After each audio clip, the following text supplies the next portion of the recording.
Olá, começamos então mais um estudo sobre o Apocalipse. Hoje o nosso tema é o livro sobrevivente. E a nossa primeira pergunta de hoje: como a Bíblia identifica as duas testemunhas que profetizaram por 1260 anos? Capítulo 11, o verso 3 e 4 do livro do Apocalipse. Darei as minhas duas testemunhas que profetizem por 1260 dias, vestidas de pano e saco. São estas as duas oliveiras e os dois candeeiros que se acham em pé diante do Senhor da terra. Então a Bíblia identifica as duas testemunhas como as duas oliveiras e os dois candeeiros. As duas testemunhas, comparada às duas oliveiras e os dois candeeiros no contexto dos 1260 anos, e aqui o texto lido diz 1260 dias, em profecia, um dia é equivalente a um ano. E você pode verificar isso na própria Bíblia, no livro de Ezequiel, capítulo 4, verso 7, e o livro de Números, capítulo 14, verso 34. Durante esse período de 1260 anos, que foi do ano 538 ao ano 1798, o Antigo e o Novo Testamento foram proibidos e silenciados pela Igreja de Roma. Mesmo assim, eles continuaram dando testemunho do amor e da verdade de Deus. Em Apocalipse 11, 5 e 6, conclui-se que aqueles que pretendem causar danos a essas testemunhas, ou seja, a palavra de Deus, ou as atacam, morrerão. E essa mesma advertência é dada no livro de Apocalipse, capítulo 22, verso 18 e 19. Qual é o resultado do conflito após o período de perseguições entre a besta que sobe do abismo e as duas testemunhas? O versículo 7 agora do capítulo 11. Quando tiveram então concluído o testemunho que devem dar, a besta que surge do abismo pelejará contra elas, e as vencerá e matará. Então, o resultado desse conflito, após o período de perseguição, é que as duas testemunhas seriam mortas. A besta que sobe do abismo, falado aqui no texto, é o próprio Satanás, e também são os reinos deste mundo que estão sob o controle de Satanás. Em Apocalipse capítulo 11, verso 8, vejamos o que diz. Tem uma advertência aqui. E o seu cadáver ficará estirado na praça da grande cidade, que espiritualmente se chama Sodoma e Egito, onde também o seu Senhor foi crucificado. Essa referência a Sodoma e ao Egito, Sodoma é símbolo da degradação moral. Já o Egito era conhecido por negar a existência do Deus verdadeiro e por desafiar os mandamentos de Deus. Próximo do final dos 1260 anos de perseguição, as duas testemunhas de Deus sofreriam um golpe fatal em um país conhecido pela libertinagem, como também pelo ateísmo. E por quanto tempo as duas testemunhas permaneceriam sem vida? O verso 11 e 12 do capítulo 11 de Apocalipse. Mas depois de 3 dias e meio, um espírito de vida vindo da parte de Deus neles penetrou, e eles se ergueram sobre os pés, e aqueles que os viram sobreveio grande medo. E as duas testemunhas ouviram grande voz vinda do céu, dizendo-lhes: subi para aqui. E subiram ao céu numa nuvem, e os seus inimigos as contemplaram. Uma coisa que eu quero deixar claro aqui é que existem muitas pessoas que pensam, que acreditam que as duas testemunhas é Elias e Enoque. Não, queridos. As duas testemunhas não são Elias e Enoque. As duas testemunhas aqui é o Antigo e o Novo Testamento. E aqui no decorrer desse estudo você irá ver claramente isso através dos textos da Bíblia. Então, aqui o texto diz que as duas testemunhas ficariam sem vida por 3 dias e meio. Como eu falei, um dia equivale a um ano. Então, neste caso, as duas testemunhas ficariam mortas por 3 anos e meio e assim elas ressuscitariam. Por que Satanás ele tem tanto medo, ele ataca tanto a Bíblia? Porque a Bíblia, queridos, é o livro que desmascara Satanás. É um livro que mostra claramente quem ele é, mostra os seus enganos, mostra os seus erros. É por isso que ele tem tanto ódio da Bíblia. Não obstante, a Bíblia é o livro mais antigo, foi o primeiro livro a ser impresso, certo? E é o livro também mais amado, mais odiado. Muitas pessoas já deram a vida defendendo este livro. É por isso então que Satanás procura silenciar o testemunho deste livro. Às vezes ele oculta, outras vezes ele desvirtua as verdades deste livro. Em outras ocasiões, ele tenta destruí-lo. Essa profecia se cumpriu de modo preciso na história da França, o centro ideológico do mundo na época. Os 3 anos e meio apontam para o reino de terror na Revolução Francesa. Esse período começou em 26 de novembro de 1793, quando a França, por decreto de sua Assembleia Legislativa, decretou e declarou a não existência de Deus. O decreto durou até 17 de junho de 1797, exatamente 3 anos e meio, como diz aqui. E quando foi anulado e se permitiu a prática da religião outra vez, durante esse período as Bíblias foram queimadas, as igrejas foram fechadas, também se decidiu que a semana passaria a ter 10 dias, e dessa forma o sábado, o dia de descanso, foi abandonado e em seu lugar se consagrava um dia qualquer em cada 10 para a orgia e para a blasfêmia. Uma prostituta foi nomeada a deusa da razão e deveria ser adorada. O período durou 3 anos e meio, como diz a Bíblia. E qual será o alcance da pregação do Evangelho eterno antes da volta de Jesus? Apocalipse 14 e verso 6. Vi outro anjo voando pelo meio do céu, tendo um evangelho eterno para pregar aos que se assentam sobre a terra, e a cada tribo, a cada língua, a cada nação e a cada povo. Então esse evangelho, querido, ele irá alcançar todo ser humano na face da terra. A ressurreição das duas testemunhas representa a ressurreição do testemunho bíblico. E após o término do reinado de terror, foram organizadas as primeiras sociedades bíblicas.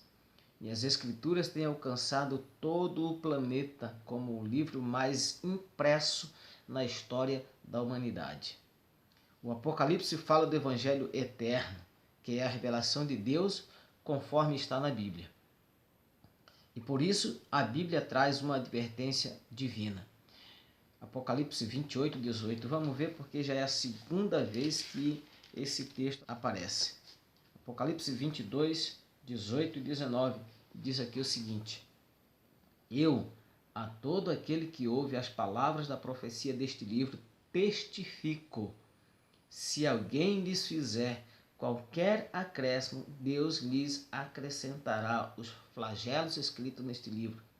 E se alguém tirar qualquer coisa das palavras do livro da profecia deste livro, Deus tirará a sua parte da árvore da vida, da cidade santa e das coisas que se acham escritas neste livro. Entenderam, queridos? Se alguém acrescenta alguma coisa ao que está escrito aqui, ou seja, se alguém ensina algo que não está aqui na Bíblia, Deus irá acrescentar os flagelos que há sobre ele. E se alguém tira, ou seja, deixa de ensinar o que está aqui escrito, Deus irá tirar a sua parte da árvore da vida. Não podemos acrescentar e nem tirar, queridos. Precisamos e temos que ensinar exatamente o que diz a palavra de Deus, o que está escrito aqui neste livro. E este é o objetivo desse estudo, é levar você a estudar, levar você a aprender sobre a palavra de Deus, levar você a ver, a enxergar que existem muitas doutrinas erradas, muitas doutrinas falsas que estão sendo ensinadas e empregadas por aí, que não está escrito na Bíblia. Qual a primeira mensagem especial de Deus para os últimos momentos da história deste mundo? Apocalipse 14, verso 7. Dizendo em grande voz: temei a Deus e dá-lhe glória, pois é chegada a hora do seu juízo, e adorai aquele que fez o céu, a terra, o mar e as fontes das águas. Então a primeira mensagem especial de Deus para os últimos momentos da história deste mundo é esta, querido. Adorai a Deus, temei a Deus e dá-lhe a glória, pois é chegada a hora do seu juízo. Adorai quem? Aquele que fez os céus, a terra, o mar e as fontes das águas. E essa mensagem, queridos, ela é uma resposta à teoria da evolução, pois exige a adoração ao Deus como Criador dos 10 mandamentos divinos concedidos no Monte Sinai. E o quarto mandamento, que trata da santificação do sábado, também afirma que Deus é o Criador. Portanto, nesta primeira mensagem, o anjo convida a adorar a Deus e tem como plano de fundo o mandamento esquecido, o sábado. Qual é a mensagem do segundo anjo? Verso 8 do capítulo 14. Seguiu-se outro anjo, o segundo, dizendo: caiu, caiu a grande Babilônia, que tem dado a beber a todas as nações do vinho da fúria da sua prostituição. A mensagem do segundo anjo revela a apostasia no meio dos cristãos. Ela é complementada pela advertência do Apocalipse 18. Deus diz a seu povo para sair das igrejas doutrinariamente equivocada, a fim de não ser cúmplices nos seus pecados, nem participar dos seus flagelos.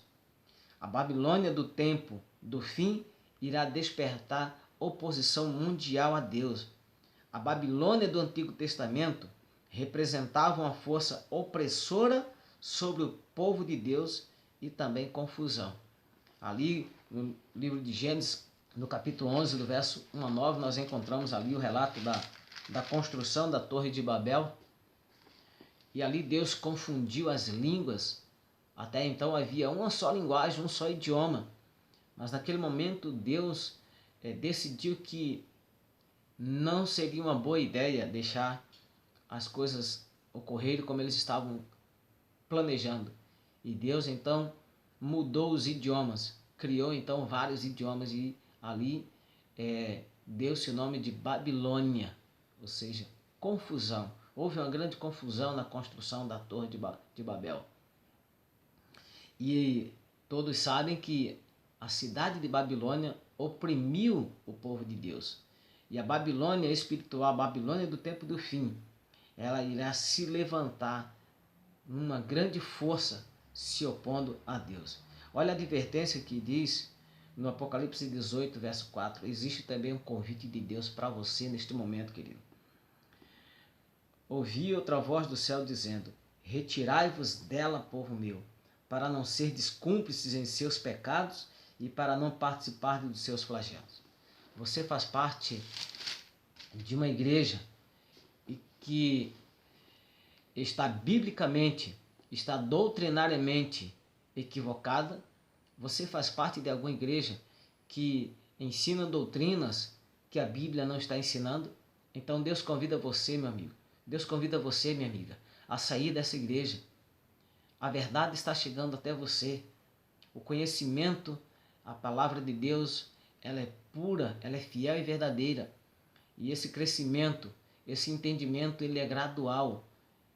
Ele vai chegando aos poucos em nossos corações e nossa mente. E está chegando até você nesse momento.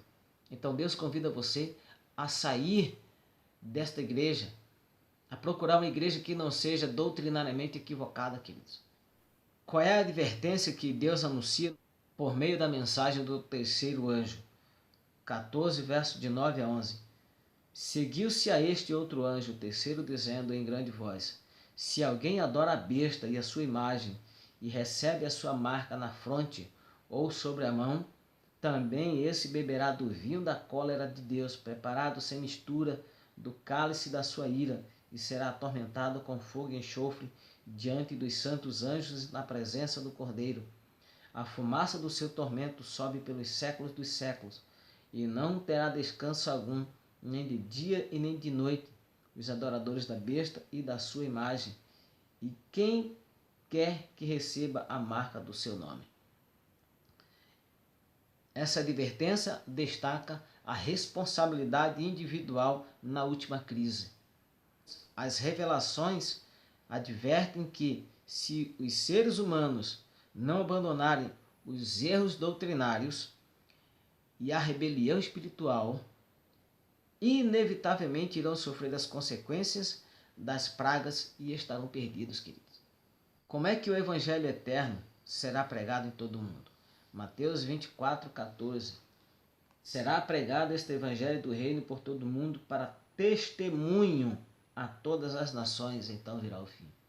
Então, queridos, esse Evangelho ele será pregado para testemunho, como testemunho, dando testemunho do verdadeiro Deus, dando testemunho da verdadeira doutrina. E então virá o fim. Apocalipse capítulo 14, do verso 6 ao verso 12, descreve a pregação mundial do Evangelho eterno. E de Gênesis a Apocalipse, a Bíblia apresenta um só Evangelho, o Evangelho da graça por meio de Jesus Cristo. Não existe dispensações ou formas diversas pelas quais os seres humanos possam ser salvos, pois a esperança do Antigo Testamento se cumpre em Cristo.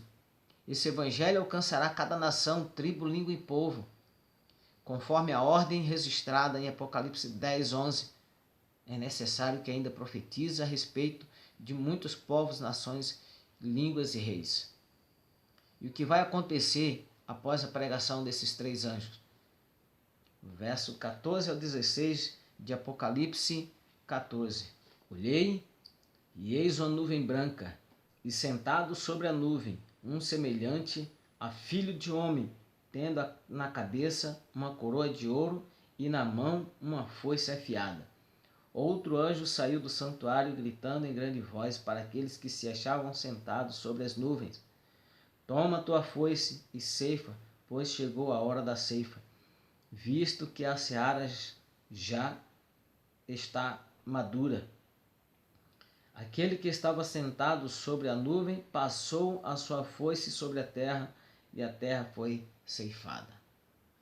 Então, após a pregação desses três anjos, querido, após a pregação desse Evangelho eterno, quando esse Evangelho eterno, esse evangelho que não muda, esse Evangelho puro e genuíno, quando for pregado em todo o mundo, então virá o fim.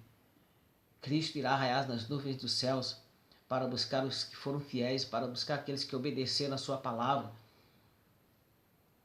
Então, a pregação das três mensagens, elas servem para advertir o mundo pouco antes da segunda vinda de Cristo. Essa mensagem desperta respostas. Ou as pessoas aceitam o Evangelho eterno e recebem o selo de Deus, ou rejeitam e recebem a marca da besta. Depois que o mundo der sua resposta ao último convite divino, todas as oportunidades estarão encerradas. E a intercessão de Cristo no santuário celestial estará concluída. Com o fim da intercessão, então, tem o início ao derramamento das 7 pragas. Nós vamos ter um estudo sobre as 7 pragas do Apocalipse.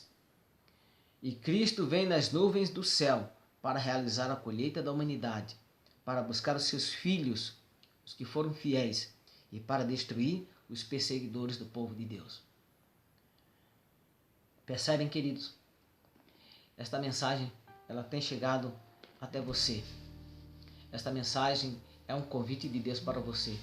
Você que faz parte de um movimento religioso, você que está adorando a Deus, você que é fiel a Deus, você que é sincero a Deus, e você que tem rejeitado de alguma forma algum ensino, alguma doutrina da palavra de Deus, como os 10 mandamentos, por exemplo, você precisa aceitar a palavra de Deus de uma forma total, de uma forma completa. Aqueles que forem fiéis a Deus irão receber a marca de Deus, e aqueles que não forem fiéis a Deus irão receber a marca da besta. E Deus virá para dar o galardão a cada um segundo as suas obras, queridos. Paulo, ele era sincero antes dele ter aquele encontro com Cristo. Ele era sincero naquilo que fazia, mas Paulo estava sinceramente errado. E você que hoje é um adorador a Deus, mas você que acredita que Deus aboliu os mandamentos, Deus aboliu o sábado, você precisa rever os seus conceitos, queridos. Você é sincero, mas você está sinceramente errado. Como eu falei no estudo anterior, no céu não há lugar para os desobedientes. No céu há lugar para muitos, mas para aqueles que forem obedientes. E se você quer selar o teu compromisso com Deus, se você entendeu que para receber a coroa da vida eterna precisa ser fiel e obediente à palavra de Deus, eu convido você a orar comigo neste momento. Pai Celeste, Deus Todo-Poderoso, neste momento, Senhor, nós clamamos a Ti o poder restaurador, o poder transformador e o poder perdoador sobre cada um de nós. Oro, Senhor, em favor destas pessoas, Pai, que entenderam que precisam ser obedientes à Tua palavra, que precisam, Deus, do Teu auxílio, Senhor, para permanecer de pé diante das dificuldades. Que o Senhor Deus abençoe poderosamente a vida de cada uma dessas pessoas, Senhor. Nos ajude, Senhor, a nossa caminhada para a Canaã Celestial. Te pedimos, te agradecemos em nome de Jesus Cristo. Amém, Senhor. Um forte abraço. Até o próximo estudo. Que Deus abençoe rico e poderosamente a sua vida. Nosso próximo estudo será sobre o santuário.